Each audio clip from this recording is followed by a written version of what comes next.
इसलिए भगवान श्री कृष्ण क्या कहते हैं, अर्जुन बोले कि नहीं मैं युद्ध नहीं लड़ूंगा, मैं जा रहा हूँ, ये सामने गुरु द्रोणाचार्य मेरे पितामह हैं, मेरे गुरु है, पितामह है, सब लोग खड़े हैं, मैं किसको मारूंगा, मैं जा रहा हूँ जंगल तपस्या करूंगा। भगवान ने कहा क्या कर रहा है, तू क्षत्रिय है और क्षत्रिय का धर्म है युद्ध करना। फिर अर्जुन को लगा जब प्रभु कह रहे हैं तो चलो कर लेते हैं। फिर एक घटना घटी महाभारत में कि पितामह ने प्रतिज्ञा कर ली कि कल का युद्ध या मेरा अंतिम या पांडवों का, कल मैं मार दूंगा सारे पांडवों को।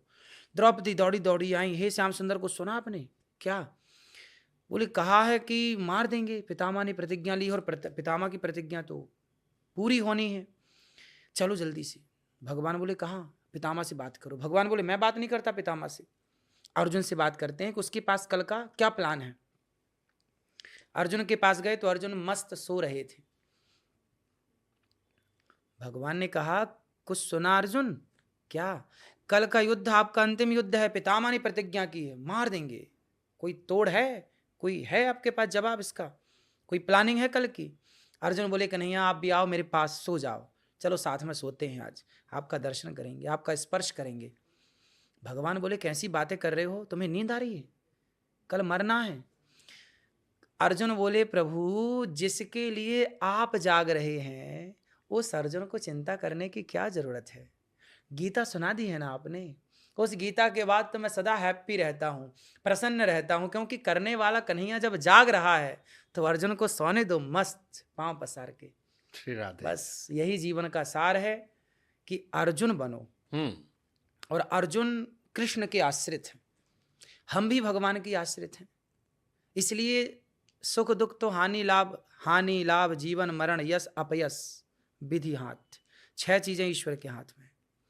इसलिए जब हमारे चाहने से कुछ होना ही नहीं है, हुई है सोई जो राम रचि राखा। हम तो प्लान कर सकते हैं, हम सोच सकते हैं, कर्म हम कर सकते हैं, परिणाम तो ईश्वर के हाथ में है। इसलिए क्यों ना पूरा भरोसा किया जाए, क्यों ना उनके आश्रित रहा। गजब बात आपने कही। लेकिन अब जब एक भक्त के तौर पर हम देखते हैं तो हमको श्री कृष्ण के भक्त 2 तरह नजर आते हैं। एक नजर आते हैं प्रेमानंद जी महाराज जैसे, जो बड़े शांत हैं, गंभीर हैं, जिनके आप दर्शन करने जाइए आपको बड़ी संवेदना के साथ सुनते हैं, जवाब देते हैं। एक वो भक्ति है। एक हम आपको देखते हैं जिसमें लोग कहते हैं कि बाबा जी अक्सर मौज भी काट लेते हैं, हंसी मजाक सोशल मीडिया पर है। आपको भी लोग सोशल मीडिया पर उतना ही पसंद करते हैं जितना उनको पसंद करते हैं, आप भी उतना ही वायरल होते हैं।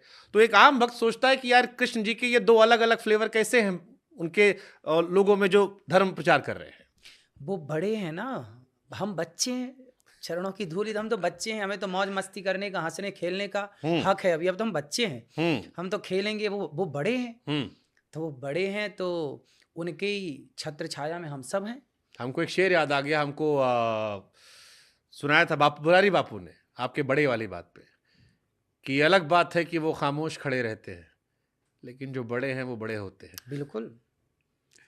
कौन है स्वामी जी, प्रेमानंद महाराज जी, आप मानते हैं उनको? हाँ सुनते हैं? हाँ, देखिए सभी संत पूज्य हैं और उन पर तो भगवान की ऐसी कृपा है, श्री राधा रानी की, कि वो अहरनिश श्री राधा राधा जपते हैं और भगवान के ही आश्रित रहते हैं। हम सबको ही उनसे प्रेरणा लेनी चाहिए, हम सबको उनसे पॉजिटिविटी मिल जाती है उनके दर्शन मात्र से। हम गए भी हैं उनका दर्शन करने और उन्होंने हमें समझाया भी था, उन्होंने हमें सीख दी थी।